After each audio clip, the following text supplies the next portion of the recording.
ସମସ୍ତଙ୍କୁ ମୋ ଚ୍ୟାନେଲ କରୁଛି। ଶିଶୁ ସୁରଭି 2025 ଉପଲକ୍ଷେ ସିନିୟର ବିଭାଗ ପାଇଁ ଏସେ କମ୍ପିଟିସନର ବିଷୟବସ୍ତୁ ରଖାଯାଇଛି ଆଧୁନିକତା, ପ୍ରଯୁକ୍ତିବିଦ୍ୟା ଓ ସମୃଦ୍ଧ ଓଡ଼ିଶା। ଉକ୍ତ ବିଷୟକୁ ପାଥେୟ କରି ସୁନ୍ଦର ରଚନାଟି ପ୍ରସ୍ତୁତ କରିଛି। ତେବେ ଆସନ୍ତୁ ଭିଡ଼ିଓଟିକୁ ଆରମ୍ଭ କରିନେବା। ସର୍ବପ୍ରଥମେ ଉପକ୍ରମ।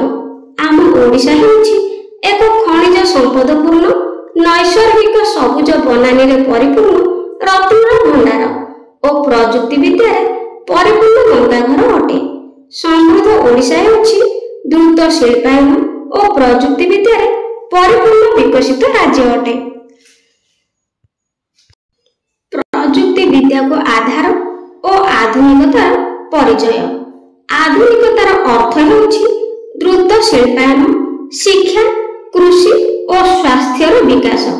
ଏହାର ପ୍ରଯୁକ୍ତି ବିଦ୍ୟା ଦ୍ରୁତ ଗତିରେ ବିକାଶ କରୁଛି, ଯାହାକି ଓଡ଼ିଶାକୁ ସମୃଦ୍ଧ ଓ ବିକଶିତ ରାଜ୍ୟ ଭାବରେ ପରିଗଣିତ କରିବାକୁ ଯାଉଅଛି। 2025 ମସିହା ସୁଦ୍ଧା ଓଡ଼ିଶାର ଅର୍ଥନୀତି 8ରୁ 8.5% ବୃଦ୍ଧିର ପ୍ରୋଜେକ୍ଟ କରାଯାଇଅଛି, ଯାହା ଏକ ବିକଶିତ ଓଡ଼ିଶାର ପରିଚୟ ସୃଷ୍ଟି କରୁଅଛି। ପ୍ରଯୁକ୍ତି ବିଦ୍ୟା ଆଧୁନିକତାର ମୂଳ ସ୍ତମ୍ଭ ଅଟେ। ଓଡ଼ିଶାରେ ମଧ୍ୟ ଏହାର ପ୍ରଭାବ ସ୍ପଷ୍ଟ ପରିଲକ୍ଷିତ ହେଉଛି।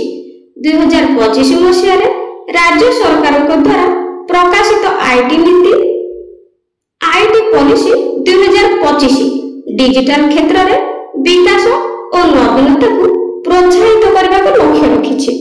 ଏହା ଅନ୍ତରାଷ୍ଟ୍ରୀୟ କମ୍ପାନୀଗୁଡ଼ିକୁ ଆକର୍ଷିତ କରି ଓ ଅର୍ଥନୀତିକୁ ସୁଦୃଢ଼ କରି ବ୍ୟାପକ ନିଯୁକ୍ତି ସୁଯୋଗ ସୃଷ୍ଟି କରିବ, ଯାହାଫଳରେ ମାନବ ସମ୍ବଳର ବୃଦ୍ଧି ଘଟାଇବ। ଏହା ସହିତ ଓଡ଼ିଶା ଏଆଇ ନୀତି 2025 ପ୍ରକାଶ ପାଇଛି, ଯାହା ସରକାରୀ ପରିଚାଳନା, ନବୀନତା ଓ ସାମାଜିକ ଅର୍ଥନୈତିକ ବିକାଶକୁ ମଜବୁତ କରିବ, ଯାହାଦ୍ୱାରା ସମୃଦ୍ଧ ଓଡ଼ିଶା ଗଠନ ହୋଇପାରିବ। ସେମିକଣ୍ଡକ୍ଟର କ୍ଷେତ୍ରରେ ଓଡ଼ିଶା ଏକ ନବୀନତା କେନ୍ଦ୍ର ଭାବରେ ଉଭା ହୋଇଛି।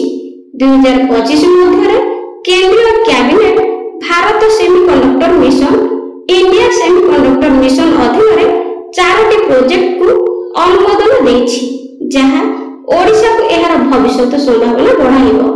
ଏହାସହ ରାଜ୍ୟର ଶିଳ୍ପ ଓ ଇନଫ୍ରାଷ୍ଟ୍ରକ୍ଚର ବିକାଶରେ ପ୍ରଯୁକ୍ତିର ଭୂମିକା ଅଧିକ ସ୍ପଷ୍ଟ।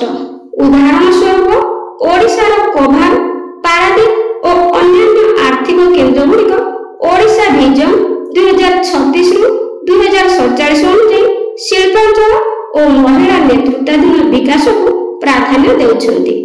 ଏହି ନୀତିଗୁଡ଼ିକ ପାରମ୍ପରିକ କୃଷିଭିତ୍ତିକ ଅର୍ଥନୀତିକୁ ଡିଜିଟାଲ ଓ ଶିଳ୍ପ ଭିତ୍ତିକ ପରିବର୍ତ୍ତନ ଘଟାଉଛି। ପ୍ରଯୁକ୍ତି ବିଦ୍ୟାର ପରିଚୟ। ପ୍ରଯୁକ୍ତି ବିଦ୍ୟାର ସହାୟତାରେ ଓଡ଼ିଶାର ସମୃଦ୍ଧି ଏକ ନୂତନ ଦିଗନ୍ତ ସୃଷ୍ଟି କରିପାରିଛି। ରାଜ୍ୟରେ ଏହାର ଜିଡିପିରେ 2.4% ଅଭିବୃଦ୍ଧି ଘଟାଇଛି। ଷ୍ଟିଲ ଓ ଆଲୁମିନିୟମ ଉତ୍ପାଦନ କ୍ଷେତ୍ରରେ ଆମ ରାଜ୍ୟର ପରିଚୟ ସ୍ୱତନ୍ତ୍ର ନିଆରା। ପ୍ରାକୃତିକ ଖଣିଜ ସମ୍ପଦରେ ଭରପୁର ଆମ ଓଡ଼ିଶା ନିବେଶ ସୃଷ୍ଟି କରିବାର ଏକ ନୂତନ ଅଧ୍ୟାୟ ସୃଷ୍ଟି କରିପାରିଛି। 2024ରୁ 25 ଆର୍ଥିକ ବର୍ଷ ବଜେଟରେ 2.65 ଲକ୍ଷ କୋଟି ଟଙ୍କାର ବ୍ୟୟ ବିବରଣୀ ରହିଛି, ଯାହା ରାଜ୍ୟର ଅର୍ଥନୀତିର 88% ଅଟେ। ଏଥିସହିତ ବିଦ୍ୟୁତ ଉତ୍ପାଦନ କ୍ଷେତ୍ରରେ ଓଡ଼ିଶାର ପରିଚୟ ସ୍ୱତନ୍ତ୍ର, ଯାହାକି 8334.73 ମେଗାୱାଟ। ଉଦ୍ୟୋଗପତିମାନଙ୍କ ବା ଇଣ୍ଡଷ୍ଟ୍ରିଆଲିଷ୍ଟ ପାଇଁ ଏକ ଆକର୍ଷଣୀୟ କ୍ଷେତ୍ର, ଯେଉଁଠାରେ ପ୍ରାକୃତିକ ସମ୍ପଦ ଓ ଟୁରିଜିମ ଓ ସରକାରୀ ପ୍ରୋତ୍ସାହନ ରହିଛି। ଏହି ସମୃଦ୍ଧି ମହିଳା ସଶକ୍ତିକରଣ ଓ ଆଧୁନିକ ଚିକିତ୍ସା କ୍ଷେତ୍ରକୁ ପ୍ରୋତ୍ସାହିତ କରୁଛି। ଉପସଂହାର ବା ଶେଷ କଥା, ଆଧୁନିକତା ଓ ପ୍ରଯୁକ୍ତି ବିଦ୍ୟାର ସଂଯୋଗ ହିଁ ଆମ ଦେଶର ରାଜ୍ୟକୁ ଏକ ଆଦର୍ଶ ରାଜ୍ୟ ଭାବରେ ପରିଗଣିତ କରିପାରିବ। ଆଜିର ଯୁବପିଢ଼ି ଓ ଶିକ୍ଷାର୍ଥୀମାନେ ଏହାର ସୁବିନିଯୋଗ କରିପାରିଲେ ନିକଟ ଭବିଷ୍ୟତରେ ଓଡ଼ିଶା କେବଳ ସମୃଦ୍ଧି ନୁହେଁ, ସମଗ୍ର ବିଶ୍ୱ ସ୍ତରରେ ନୂତନ ନେତୃତ୍ୱକୁ ଆହ୍ୱାନ କରିବ। ଏହା ଆମ ସମସ୍ତଙ୍କର ମୂଳମନ୍ତ୍ର ହେବ ଏବଂ ଦୃଢ଼ ଇଚ୍ଛା ଶକ୍ତି ବଳରେ ସମ୍ଭବ ହୋଇପାରିବ। ଭିଡ଼ିଓଟି ପସନ୍ଦ ଆସିଥିଲେ ଲାଇକ୍ କରିଦେବେ ଆଉ କମେଣ୍ଟରେ ନିଶ୍ଚିତ ଜଣାଇବେ। Thank you.